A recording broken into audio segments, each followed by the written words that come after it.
This is the start. This is your heart. Hi, my name is Christina Farley, and I'm here in Tampa at the beach, which I think is a very romantic setting, because today I'm going to be talking about romance in YA writing. First of all, you need to make sure that your reader understands why your main character is into the love interest. Because if they don't have a connection between each other, then the whole book is just meaningless. It's pointless and it's annoying. I was watching a romantic comedy the other day. There's a couple guy interests, but one of the guy interests, I'm like, no, I hope the main character doesn't get into this guy because he's awful. He's like rude and he's annoying and he's mean. I hope she doesn't like him. Well, sure enough, she ends up falling in love with this guy. And the whole time I'm watching this movie, I want to say, stop! Don't fall in love with him because he's awful. And I just wanted to turn the movie off because I was not invested in this relationship between those two people. Second, the main character and the love interest must affect the relationship and each other for the better. So when they're together, they're making each other better instead of worse. And they're making their own personalities better so they become better people. Third, love is exciting, it's exhilarating, it's thrilling, it's wild, and it's full of adventures.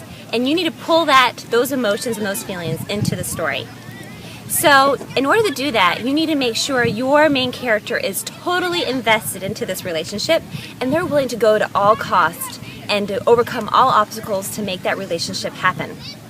It's okay if they question that relationship or if they struggle through that relationship. Those are real things. Those are things that naturally happen. But ultimately, they need to get to that end and be willing to take the plunge into this relationship. Fourth of all, you need to make sure that your main character and your love interest have flaws, because these flaws create conflict in your story.